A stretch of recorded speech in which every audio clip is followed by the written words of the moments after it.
Hello guys, welcome to कड़कसा। आज के वीडियो में हम लोग सीखने वाले हैं एक पेमेंट बैंक क्या होता है, कितने तरीके के पेमेंट बैंक होते हैं, उनके ऑब्जेक्टिव्स क्या होते हैं, उनके फीचर्स, उनके एडवांटेजेस और डिसएडवांटेजेस। तो चलो शुरू करते हैं video and directly dive into the definition of a payment bank. So a payment bank is a type of bank in India that can accept small deposit, provide payment remittance services, distribute financial products, but cannot issue loans or credit cards. एक payment bank एक तरीके का bank होता है जो कि different है traditional bank से, लाइक आईसीआईसीआई, एचडीएफसी, एसबीआई, उन लोगों से डिफरेंट है। बट वो काफी हद तक सिमिलर भी है। वो जैसे ट्रेडिशनल बैंक डिपॉजिट्स एक्सेप्ट करता है, उसी तरीके से एक पेमेंट बैंक भी डिपॉजिट एक्सेप्ट करता है। Provide payment remittance services, like हो गया रेमिटेंस सर्विसेज का मतलब एक अकाउंट से दूसरे अकाउंट को फंड ट्रांसफर करना, उसको बोलते हैं रेमिटेंस सर्विसेज। जैसे कि आपका ट्रेडिशनल बैंक में एक अकाउंट से दूसरे अकाउंट को आप लोग पैसा ट्रांसफर कर सकते हो, उसी तरीके से एक पेमेंट बैंक में भी आप एक अकाउंट से दूसरे अकाउंट को पैसा ट्रांसफर कर सकते हो। डिस्ट्रीब्यूट फाइनेंशियल प्रोडक्ट्स, एक पेमेंट बैंक के थ्रू आप लोग म्यूचुअल फंड्स खरीद सकते हो, डेट इंस्ट्रूमेंट्स खरीद सकते हो। द सेम जो ट्रेडिशनल बैंक में जैसे आप लोग म्यूचुअल फंड खरीद सकते हो, डेट इंस्ट्रूमेंट्स खरीद सकते हो, उसी सेम तरीके से आप एक पेमेंट बैंक के थ्रू भी फाइनेंशियल प्रोडक्ट्स खरीद सकते हो। But the downside is it can not provide loan. एक पेमेंट बैंक ना लोन प्रोवाइड कर सकता है, ना ही क्रेडिट कार्ड फैसिलिटी प्रोवाइड कर सकता है। और देखा जाए तो पेमेंट बैंक का डिपॉजिट पे भी लिमिट है, लाइक 2 लाख से ज्यादा आप लोग एक पेमेंट बैंक में डिपॉजिट नहीं रख सकते। So can you think of an example here कि एक पेमेंट बैंक क्या होता है, एंड वो रियल लाइफ एग्जाम्पल में आपको रियल वर्ल्ड में कौन से पेमेंट बैंक से जो आप लोग यूज करते हो। Give it a guess.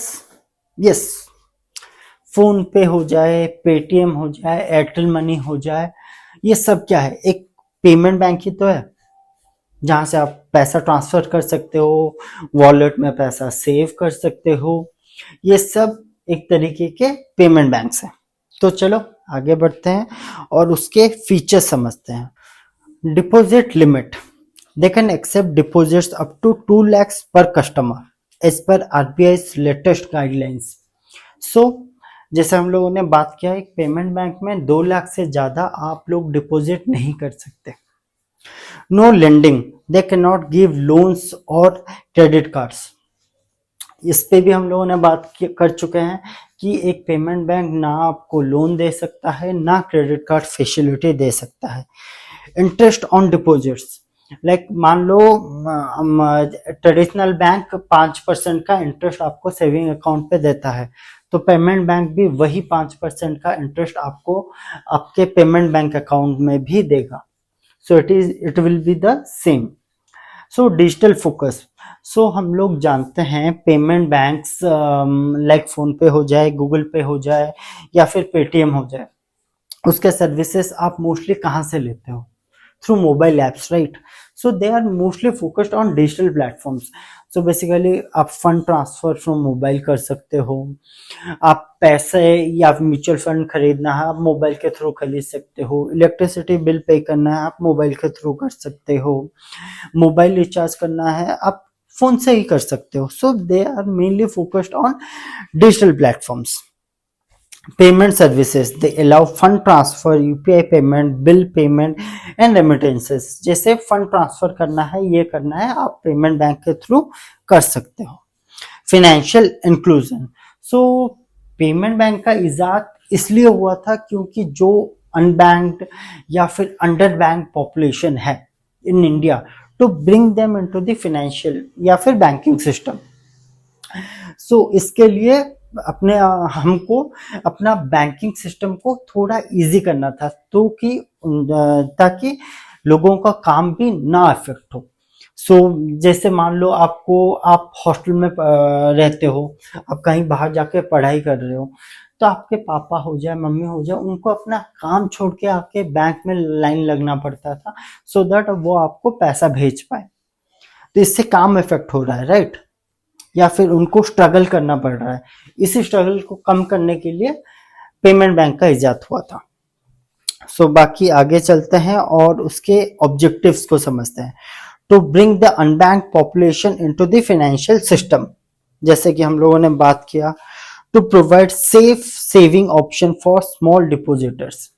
सो ये क्या बोल रहा है कि आपके ट्रेडिशनल बैंक्स जितना सेफ आपके पेमेंट बैंक्स भी होते हैं। आपका डिपॉजिट अमाउंट आपके पेमेंट बैंक में उतना ही सेफ है जितना कि आपके ट्रेडिशनल बैंक में होता है।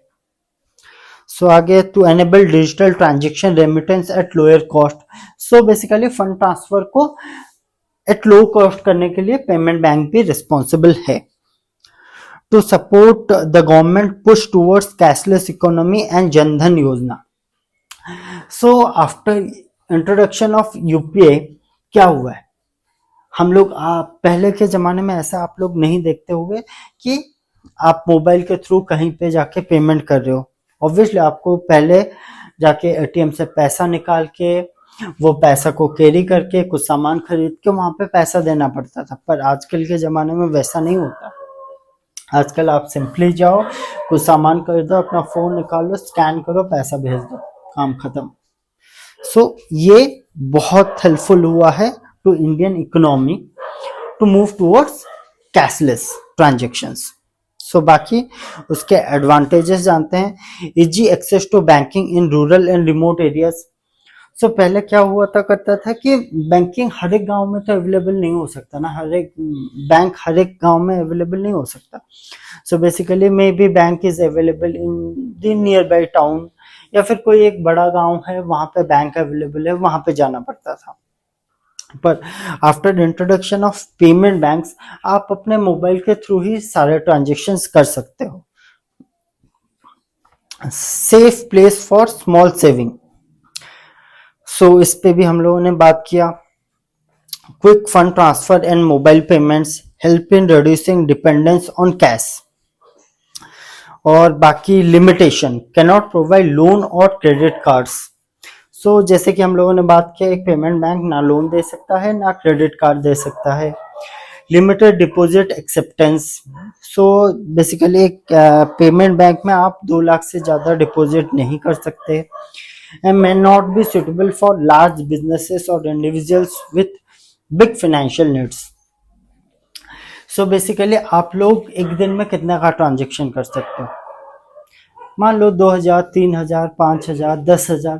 पर एक बड़ा कंपनी लाइक मान लो TCS हो जाए, इन्फोसिस हो जाए, उनको क्या 5 लाख का क्या 5000, 10,000 का ट्रांजेक्शन रहता है, या फिर 5 करोड़ 10 करोड़ का ट्रांजेक्शन रहता है?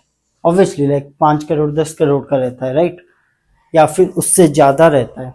सो वो ट्रांजेक्शन्स एक पेमेंट बैंक के थ्रू नहीं हो सकता। So payment banks are mostly focused to small depositors या फिर इंडिविजुअल जिसका छोटे छोटे ट्रांजेक्शन रहते हैं, काफी बड़ा ट्रांजेक्शन नहीं रहता है।